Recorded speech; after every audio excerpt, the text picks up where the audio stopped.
produite, c'est ça qu'on appelle le rendement de réseau. Qu'est-ce qui explique que la quantité d'eau produite n'est pas la quantité d'eau vendue? C'est quand on a un mauvais réseau qu'on a installé. Et ce réseau va engendrer des pertes. Et ces pertes, c'est toute la collectivité qui la perd, ces pertes d'eau. Donc c'est ça le rendement de réseau. Dans beaucoup de villages où on a repris avec une gestion professionnelle, on a aujourd'hui des rendements de réseau qui sont même quelquefois de 20% ou de 40%. C'est du gaspillage de ressources publiques. Parce que tout simplement, peut-être les gens qui s'en occupent, malgré leur bonne volonté, n'ont pas toutes les compétences professionnelles pour le faire. C'est dans le cadre de cette réforme que la société Aquatech Sénégal a été choisie après appel d'offres en 2018 pour gérer sur la base d'un cahier des charges les systèmes d'approvisionnement en eau potable des régions de Diourbel et de Thiès. Au même titre que la société Flexo a été choisie aussi après appel d'offres pour les régions de Kaolack et de Kaffrine et Sogès pour la région de Tambacounda et avant cela CO pour le Notto Diossmone Palmarin Gorom Lamsar et récemment la SDER pour les régions de Louga, Saint-Louis et Matam. À cet effet, ces fermiers devaient, de manière progressive et inclusive, prendre en charge tous les sites des zones rurales de leur périmètre respectif. Cependant, de fortes résistances et réticences sont notées chez certains usagers, associations, dès la mise en place des premières délégations de services publics. Ça a été constaté dans le périmètre géré par Aquatech avec une volonté de remettre en cause l'option retenue. Ainsi, pour apporter une réponse à ces contestations, le président de la République, le président Macky Sall, avait ordonné une évaluation inclusive de la réforme de l'hydrologie rurale. Et les résultats livrés par le consultant sélectionné à cet effet, ces résultats ont indiqué que la réforme devrait être poursuivie et renforcée, que cette réforme était pertinente, bien sûr par la majorité des acteurs, parce qu'on ne peut jamais avoir 100%, avec toutefois la nécessité d'améliorer la communication sur la réforme. Toutefois, force est de constater que les contraintes persistent car concernant l'incorporation des sites de forage, le niveau reste très faible dans le périmètre de Aquatech. Un taux d'incorporation de 43%, 59 forages incorporés sur un total de 137, alors que ce taux d'incorporation est très élevé pour ce qui est des régions de Kaffrine et Kaolack, avec Flexo, où on a un taux d'incorporation de 87%. Et pour CO, c'est 100%. D'ailleurs, pour Aquatech, 15 sites qui avaient été incorporés ont été repris de force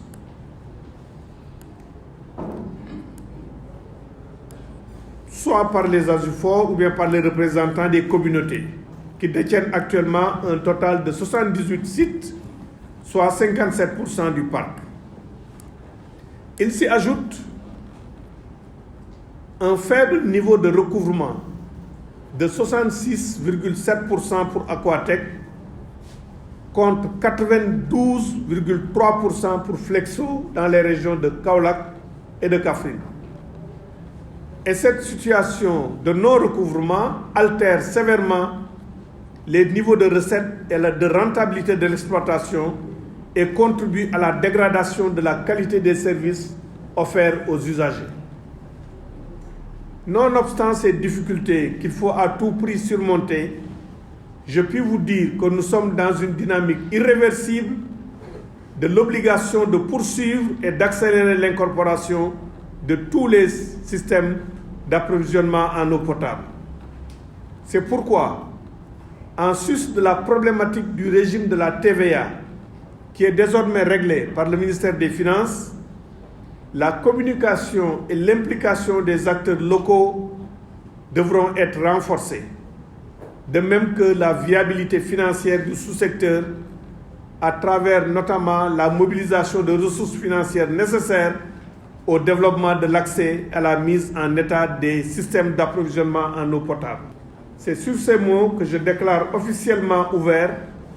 ce CRD spécial sur l'hydraulique rurale dans la région de Thiès. Je vous remercie pour votre attention.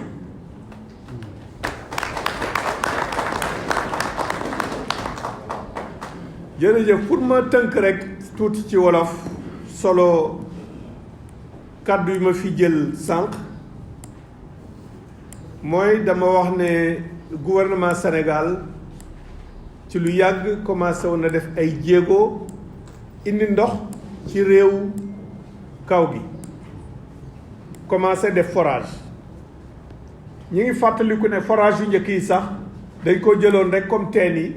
def ay robinet yoo xam ne da ngay ñëw rek root dem bi ñu gisee ne loolu mënuna woy ñu jël ministère bi yore mbirum ndox mi muy réparer forage yi waaye ñu teg ay kuréel yoo xam ne yii waa dëkk bi ñoom ñoo leen di fal ñu leen di wax ASUFOR ñoom ñuy gérer forage ñu def ko ay at gis ne ci gestion boobu nga xam ne téye boobu am na ci ay ASUFOR yoo xam ne yi téye bi rafet na am na ci yoo xam ne yii population yi ci seen bopp ci ay lettres yoo xam ne yii semaine bu jot danaa ko jot ñooy bind di ŋàññ ni nga xamee moom la ñu téye forage muy d'abord ndox dafa nekk loo xam ne lii nit ki daf koy jëfandikoo ndox mi ñuy jëfandikoo ci réew taax yi bés bu jot ci tuyau yi muy aw danañ ci jël ay ndox di ko contrôler ci laboratoire ndax amul lu ci dugg lu ci war lu dugg bañ a lor doomu aadama ñu gis ne ndox bi ñu yore woon ci réewu kaw gi amul woon benn contrôle ñu gis tamit ne ni ñu yore woon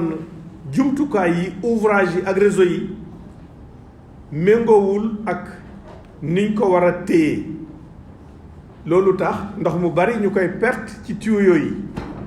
ñu koy wax taux de rendement boo xam ne dafay faible forage bi génne téeméeri bërigo ñeent fukki bërigo rek yegg ci biir kër yi yeneen juróom-benn fukki bërigo yi donc nekk ci biir tuyaux yi réer ci mu nekk xaalis bu ñuy perte suñu waxee tamit suñu diggante ak yàlla xam ne tamit am na ASUFOR yoo xam ne yi lépp ci yoon lañ ko doon awale waaye am na ci ñoo xam ne ñii niñ daan téye xaalis bi dafa sant Sarr wala mu sant Ly wala mu sant Sow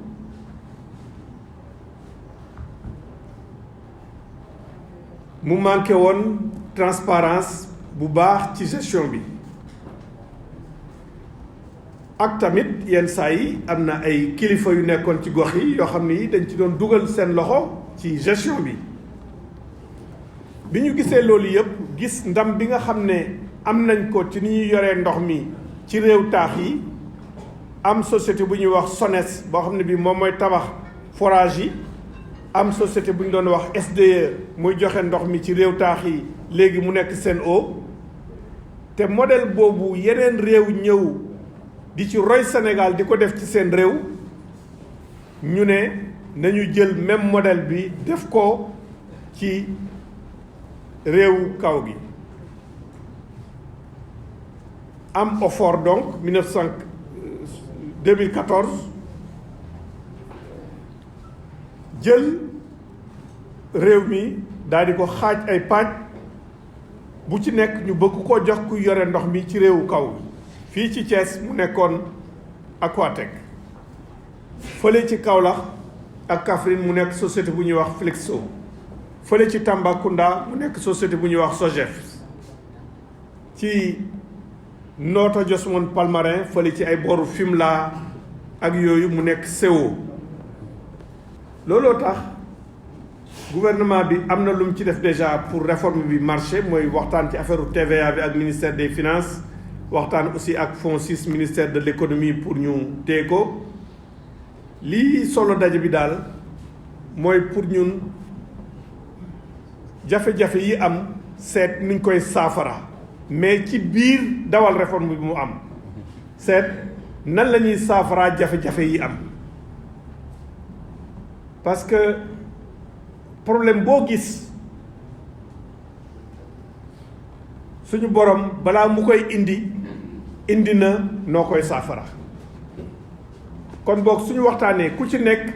wax ne lii loo xam ne lii mënul a ñàkk ci suñu réew la nii la ñu gisee pour que mu baax pour mu dox ñu waxtaan ci loolu laa bëgg mu nekk solo waxtaan bi te xam ne tamit mooy ku bëgg mbir mi dox waaye ki nga xam ne nag moom dafa am intérêt bu mu amoon ci ni ñu daan gérer Asifor yi mu nekk ci Asifor wala mu nekk ci dëkk wala mu nekk sax